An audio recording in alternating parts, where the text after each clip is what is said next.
அனைவருக்கும் வணக்கம். நான் ஸ்ரீராம். இப்போது நேத்தி பார்த்த வீடியோ பார்த்தீங்கன்னு வச்சுக்கோங்களேன், நம்ம டாக்குமெண்ட் வைஸா இருக்கிற ப்ராப்ளம்ஸ் தான் வந்து அத காமிச்சிருப்போம், எல்லாமே குடுத்துருப்போம். ஸோ இன்னைக்கு எந்த வீடியோ பார்க்க போறோம்னா, லீகலா இருக்கிற ப்ராப்ளம்ஸ். ஸோ எந்த மாரி ப்ராப்ளம்ஸ் இருக்கு, என்ன ப்ராப்ளம்ஸ் இருக்குன்னு பார்த்துடலாம். மொத்தம் 7 ப்ராப்ளம்ஸ் இருக்குங்க. இன்னைக்கு வந்து 7 ப்ராப்ளம்ஸோ 4 ப்ராப்ளம்ஸ் தான் இப்ப பார்க்க போறோம். ஏன்னா கொஞ்சம் பெருசா போயிடும் வீடியோ. நான் முடிஞ்ச ஷார்ட்டா சொல்ல பார்க்குறேன். ஓகே. வீடியோக்குள்ள போயிடலாம். இப்ப பார்த்தீங்கன்னு வச்சுக்கோங்க, ஃபர்ஸ்ட்டு வந்து பார்த்தீங்கன்னா, டூப்ளிகேட் டாக்குமெண்ட்.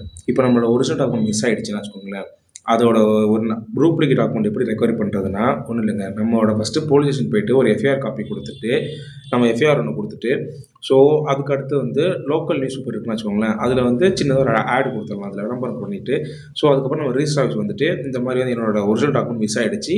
ஸோ இந்த சர்வே நம்பர்ல இருக்க டாக்குமெண்ட் வந்து எனக்கு டூப்ளிகேட் வேணும். ஏன்னா நான் இப்ப வந்து வேற ஒரு ப்ராப்பர்ட்டி சேல் பண்ண போறேன். எனக்கு தேவைப்படுதுன்னு சொன்னா, அதில அப்ளை பண்ணி நம்ம எடுத்துக்கலாங்க. இது ஒண்ணு. ஸோ அதுக்கடுத்து பார்த்தீங்கன்னு வச்சுக்கோங்களேன், டபுள் ரிஜிஸ்ட்ரேஷன். இது வந்து 2015க்கு முன்னாடி வரைக்குமே இது ஒரு பெரிய ஸ்கேமா இருந்துச்சு.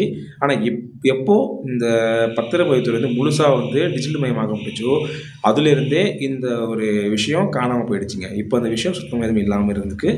ஸோ இப்ப எதுக்கு சொல்றேன்னா, இது வந்து அந்த காலத்தில இது ஒரு பெரிய ஸ்கேமா நடந்திருக்கு. அதுதான் இது வந்து உங்கள்ட்ட சொல்றேன் இப்போதைக்கு.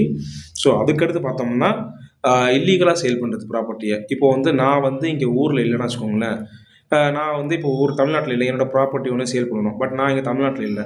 எனக்கு தெரிஞ்ச ஒருத்தவங்க, இல்ல வேற யாராவது நெருக்கமானவங்க யாராவது ஒருத்தவங்க என்னோட ப்ராப்பர்ட்டிய வந்து விக்கிறதுக்கு ட்ரை பண்றாங்கன்னா, ஸோ என்னோட அத்தாரிட்டி இல்லாம, என்னோட பர்மிஷன் இல்லாம என் சொத்த ஒருத்தவங்க விக்க பார்க்குறாங்கன்னா, அது பெரிய தப்பு தான்.